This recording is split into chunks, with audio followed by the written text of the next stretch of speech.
Bismillahirrahmanirrahim. Assalamualaikum warahmatullahi wabarakatuh.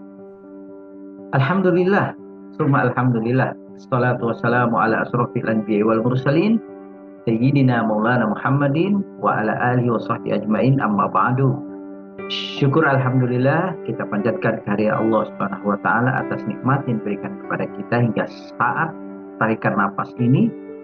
Salawat dan salam kita haturkan kepada baginda Rasulullah Muhammad Sallallahu Alaihi Wasallam. Semoga keberkahan beliau melimpah kepada kita semua dan kepada seluruh umatnya.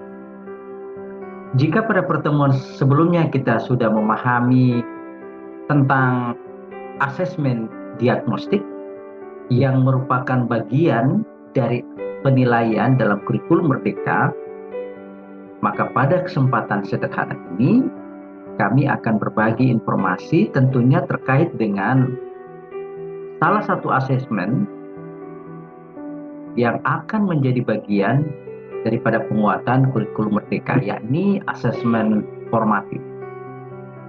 Jenis asesmen ini sebenarnya pada kurikulum sebelum-sebelumnya sudah dilaksanakan. Tetapi pada kurikulum Merdeka ini lebih diberikan penguatan dan berikan penekanan pada bagian-bagian penting untuk merumuskan kualitas pembelajaran dan penilaian yang lebih baik. Kita mengenal ada 3 jenis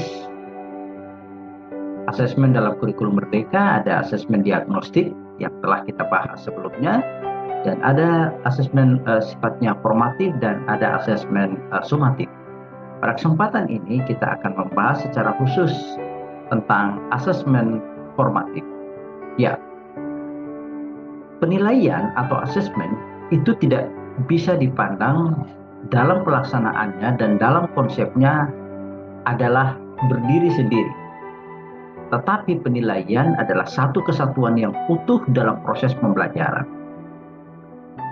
Betapa pentingnya penilaian, sebab kurikulum yang kemudian terimplementasi dalam tujuan pembelajaran dan kemudian dilaksanakan dalam proses pembelajaran, tentunya ini perlu dilakukan evaluasi secara keseluruhan. Sebab evaluasi itu memberikan informasi tentang capaian pembelajaran dan capaian target yang telah dilakukan. Tentunya ada kelebihan dan kekurangan. Dari situlah kemudian bergerak untuk dilakukan perbaikan secara terus-menerus dalam proses pembelajaran. Nah, tes formatif adalah bagian dari upaya untuk menyempurnakan proses pembelajaran itu. Nah, asesmen ini bertujuan untuk memberikan informasi atau umpan balik bagi pendidik dan peserta didik untuk memperbaiki proses belajar. Kita bisa lihat ini adalah proses umpan balik.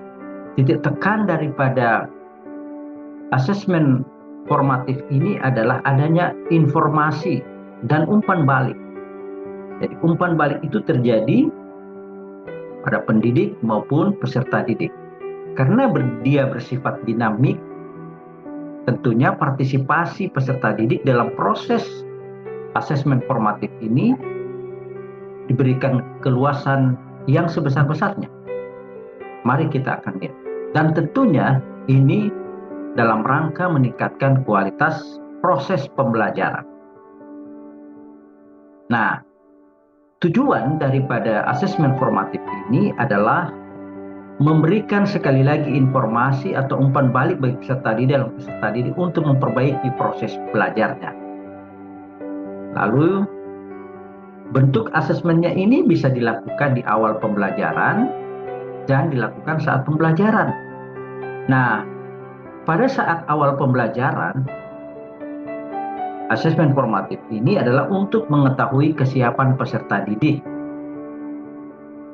untuk mempelajari materi ajar dalam rangka mencapai tujuan pembelajaran yang direncanakan. Jadi, asesmen diagnostik berkala yang dilakukan setiap awal pembelajaran maupun setelah pembelajaran, terutama dalam proses pembelajaran dalam setiap tujuan pembelajaran itu menjadi penting. Jadi bentuknya bisa dilakukan pada awal pembelajaran, lalu pada saat pembelajaran sedang berlangsung. Ini tentunya berkaitan dengan penilaian yang sifatnya otentik. Nah, pada kategori ini, asesmen formatif itu dilakukan selama proses pembelajaran. Nah, ini dalam rangka untuk mengetahui perkembangan peserta didik sekaligus pemberian umpan balik secara cepat. Jadi ada temuan pada saat asesmen formatif pada saat proses pembelajaran, itu sebaiknya segera dilakukan tindak lanjut perbaikannya. Karena perbaikan itu harus segera cepat dilakukan. Olehnya tes formatif ini menekankan pada saat pembelajaran.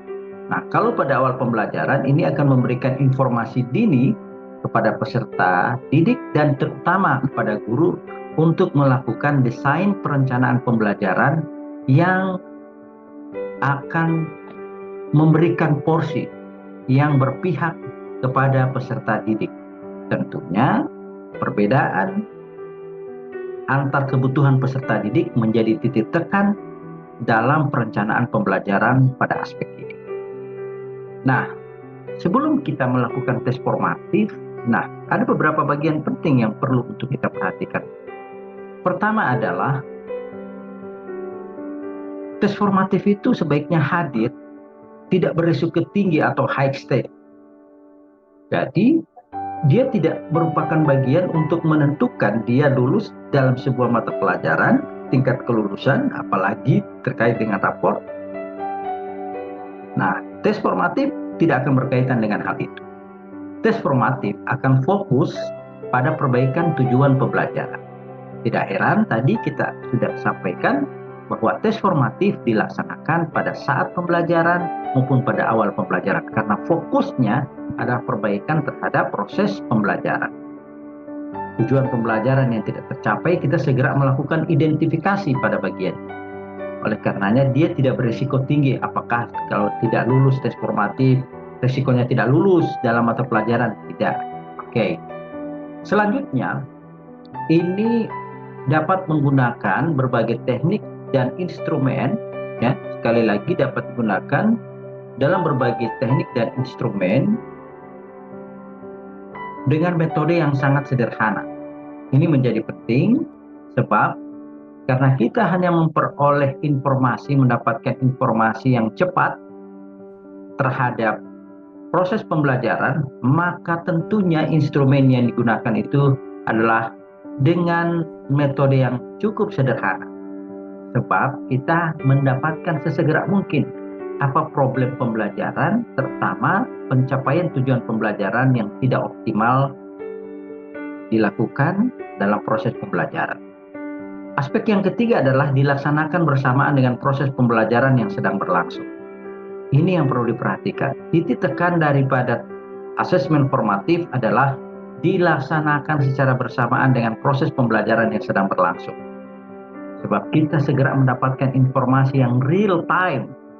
Apa problem permasalahan pembelajaran pada saat itu. Asesmen formatif akan memberikan informasi kepada peserta didik dan kepada guru terutama tentang hal ini.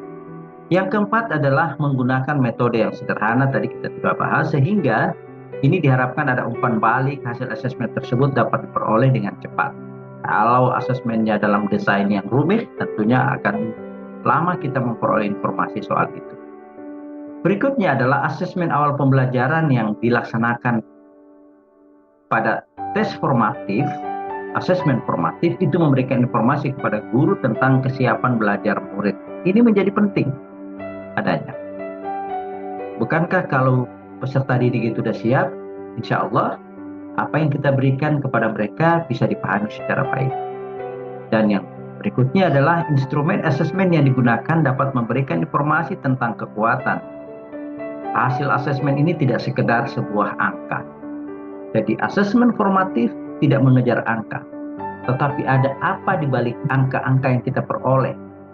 Karenanya dalam desain asesmen formatif sifatnya naratif, deskriptif, menemukan argumentasi yang natural, yang alamiah, apa yang terjadi sesungguhnya di ruang kelas terkait dengan proses pembelajaran. Itulah asesmen formatif. Nah, jenis asesmen formatif yang bisa dilaksanakan saat proses pembelajaran itu kita bisa melakukan pertanyaan review secara cepat, singkat. Kemudian mungkin kita bisa menuliskan 3 hal yang kamu ketahui dalam konsep yang sedang kita sampaikan, atau pada saat kita menggelar diskusi cepat, diskusi kecil di kelompok kecil kepada mereka, ada penilaian diri, dan ini ciri khas dari asesmen formatif, ada keterlibatan peserta didik dalam penilaian. Baik secara mandiri dilakukan penilaian diri oleh peserta didik maupun penilaian teman sejawat. Pada tingkat pendidikan anak usia dini, yang diamati tentunya adalah observer pada saat mereka melakukan aktivitas bermain. Ini yang tentunya menjadi perhatian kita terhadap pada aspek penilaian asesmen formatif. Nah, ini kita bisa lihat desain rencana untuk pelaksanaan asesmen formatif. Nanti ada nama siswanya, ya, yang kita akan teguhkan di bagian ini. Kemudian di bagian ini juga kita bisa cantumkan ada bagian-bagian penting, ya. Bagian-bagian penting itu bisa kita lihat ada matematikanya, misalnya mata pelajaran sejarah kebudayaan Islam. Asesmen formatifnya karena dia fokus pada tujuan pembelajaran tertentu, maka desain rencana asesmen formatifnya untuk tujuan pembelajaran 1, 2, 3 dan seterusnya harus direncanakan penilaiannya. Nah, ini format yang sederhana. Nah, insya Allah pada sesi berikutnya untuk asesmen sumatif kita akan melihat contoh bagaimana pelaksanaan asesmen sumatif, asesmen formatif dan sumatif dalam skema pembelajaran. Demikian, terima kasih. Semoga ada manfaatnya. Insya Allah kita akan jumpa lagi di bagian yang lain, yakni tentang bagaimana melakukan asesmen sumatif yang menjadi sebuah rangkaian utuh dalam proses penilaian dalam siklus pembelajaran yang lebih memerdekakan peserta didik kita. Insya Allah. Terima kasih. Mohon maaf atas segala kekurangannya. Terima kasih atas segala perhatian. Wabillahi taufiq wal hidayah. Wassalamualaikum warahmatullahi wabarakatuh.